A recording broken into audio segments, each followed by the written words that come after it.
morning, everyone. Yeah, I'm out in Kansas, and I have to get somewhere else. I have to leave at around 11:15. So I appreciate the opportunity to talk to you and the opportunity to talk to you sooner rather than later in the conference program.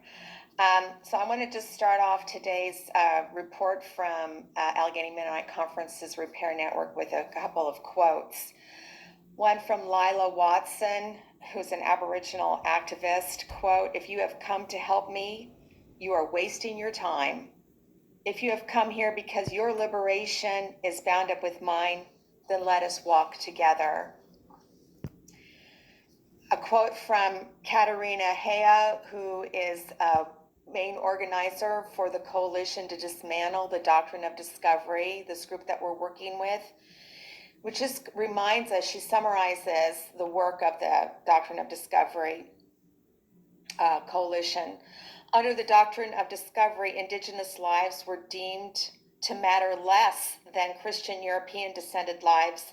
Sovereign land claims and treaties going back generations were dismissed as standing in the way of progress and civilization. This dynamic continues today. White settler colonialism with capitalism converts land from gift to commodity to be used, bought, and sold, along with the water and soil on its surface and the oil, gas, and ore beneath. And the final quote is from Erica Littlewolf, who's Northern Cheyenne. She lives in Lame Deer, Montana. There's a Lame Deer Mennonite church there. She, quote, "My whole reality living on the reservation is as a result of the Doctrine of Discovery." So the Coalition to Dismantle the Doctrine of Discovery created this repair network, and the repair network work is to restore, to amend, to set right, repatriation or rematriation, to reclaim homelands, to reclaim fatherlands, to reclaim motherlands. And we are Allegheny Mennonite Conference. I think we're the only Mennonite conference that is a part of the repair network. There are other Mennonite churches that are a part of the repair network, and one of the things that I want to encourage Allegheny Mennonite Conference churches to think about is becoming signing on as members of the repair network in your own right, in addition to being a part of our repair network. So we're called upon as people of faith to work at repair, and we have signed on to this repair network, and we're taking some baby steps. And one of our baby steps is to provide website resources for our churches. And Michelle, if you could just pull up our website, that would be great. Okay, so to get onto the website, what you have to do is scroll down to the bottom. Well, this is what I do. I scroll down to the bottom of that main page. So just scroll down to the bottom, and at the very bottom you'll see Repair Committee. That's us, okay? And so now we're getting into the Repair Committee's website of the Allegheny Mennonite Conference. And what we are trying to do is provide to our churches resources. So yeah, you can just kind of scroll through this. We very much emphasize our connection to the coalition. So here's Sarah Augustine and her book, The Land is Not Empty. And then if you continue to scroll to the bottom, Michelle, you'll get to the people who are on the committee. And then our mission right here is to foster, scroll up just a little bit. Yeah, to foster congregational and conference dialogue. And then we offer some suggestions. So what I'm going to do with you today is just to show you some of the things that we've been working on recently. So this is the homepage of the Repair Network's website. And Michelle, if you just scroll up a little bit, go ahead, scrolling up. And on the side here, this is here, resources for congregations. So prepare a land acknowledgement. Let's go to that first. Okay, there we go.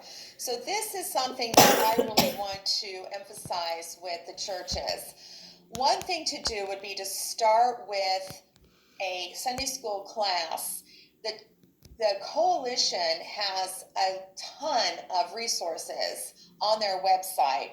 And I know Hydesville has done this, maybe some of your other churches have done this, where you draw on their website. There's including a 45-minute video, which is really well done, and to engage in like a 4-week or 6-week study of the Dismantling the Doctrine of Discovery website, and looking at that and looking at how it pertains to your history in your area. And then after that, the next step would be to write a land acknowledgement. And here you have step by step how to do a land acknowledgement, looking at whose land was this before settlement, by what mechanism did people lose it? Maybe it was a treaty, maybe it was a long walk or a trail of tears. Where are their descendants today? A lot of people from the Eastern Woodlands are probably out in, were removed west, many of them to Oklahoma. And then, Michelle, if you scroll down to the bottom, you'll see at the very bottom of this document, you'll see sample land acknowledgements, and then a little above, so to give you an idea of how to write some of these land acknowledgements, and then above that, just above that a little bit, are some helpful sources. All of our documents that we've placed on the website are heavily linked. So in some ways, this website is a hub. You get to this website and then you can see all these sources, these links to a number of other sources. So we're trying to resource, call on other resources as much as possible. One of the things that I just wanted to note very quickly is that Allegheny Conference spans Eastern Woodland to Shenandoah Valley Native American groups. And the Haudenosaunees, or the Iroquois Confederacy, was active in all of these areas. So we have this specific history, but we're also linked to groups that were west of the Mississippi. And some of the things that we are doing today link us very closely to our sister congregations. For example, in Kansas, I'm in Kansas now. I've been working in the archives looking at various aspects of Native Mennonite missionary activity. So one of the things that we can do, and let's go back to the main page. And then this, what you and your congregations can do, right there you go. Yeah, click on that. So just scroll down. So read and, look at the educational materials, consider making a one-time donation, becoming an advocate. I think this is really important since we're located in Washington, D.C., since Allegheny Mennonite Conference encompasses Washington, D.C., there's so much going on here in terms of protests, indigenous-led organizations that are working on a number of different, House resolutions, also the ICWA, which is the Indigenous Child Welfare Act, and we participated, Allegheny Mennonite Conference through Hyattsville Mennonite participated in an indigenous-led Supreme Court action last November. I want to encourage people to advocate in other ways, sign on to amicus briefs that the Dismantling Coalition sends out. You can write to your representatives, both, at a national level, at a local level. We do have Hyattsville Mennonite Church there, in DC, so if people from your congregations want to come to DC and participate in Capitol Hill organizing or indigenous-led protests or actions, we are available. Reparations is something that a lot of groups are talking about, and this number 2 here, see the guidelines from Shalom Mennonite Fellowship in Tucson, Arizona. This is another example of how we don't feel like we have to reinvent the wheel. We just, sending your organization to links that can help you discern how, if you want to participate in reparations, like what that might look like. So that's just another example. Now, I wanted to just, before I leave you, I wanted to just make a pitch too for the connected history, the connected identity that we have with churches and indigenous groups west of the Mississippi. I think sometimes we think that, people were removed so long ago and that our our histories are not connected, but they really are. And one of the ways that our histories were connected were through the boarding schools. There were boarding schools in Darlington and Cantonment, Oklahoma.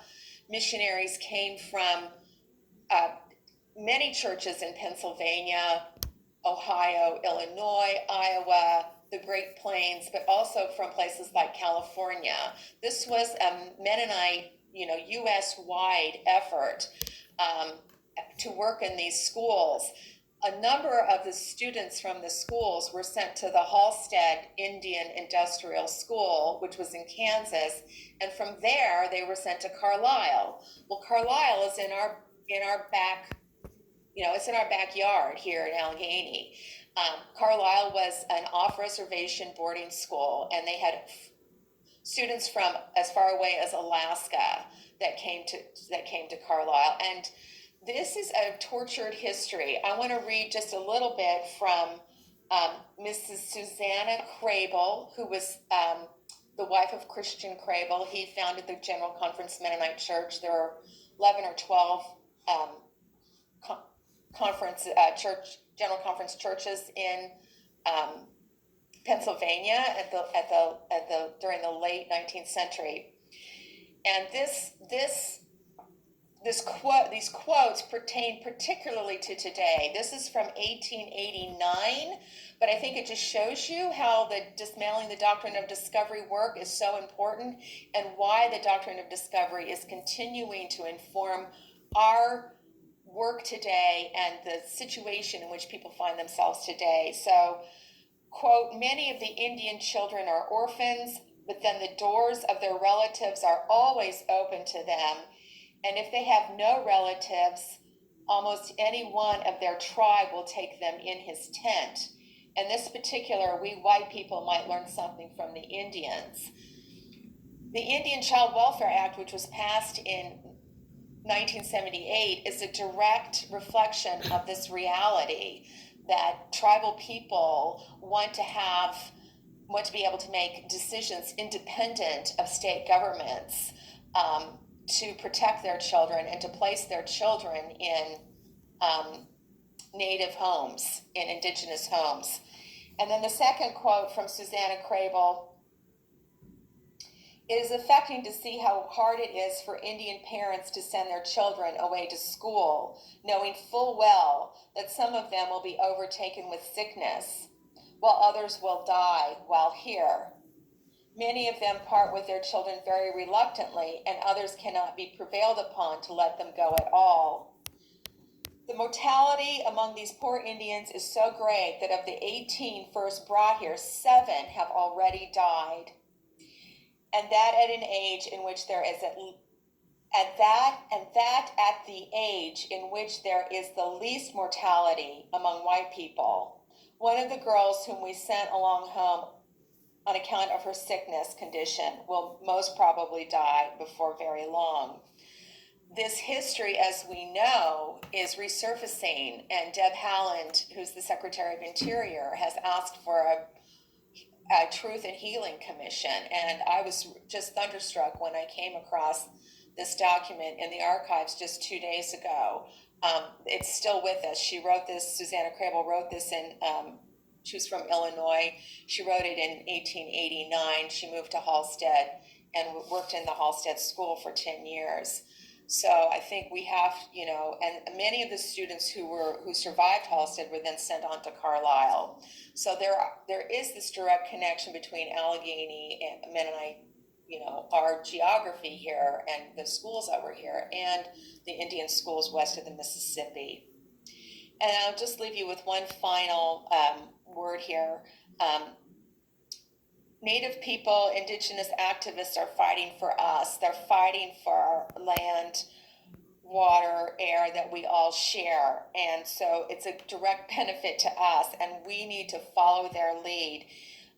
Want to encourage local churches, when they get involved with folks in their area, to listen for at least a year, to be the people that, bring the food, do the dishes at the end of it, put the chairs away,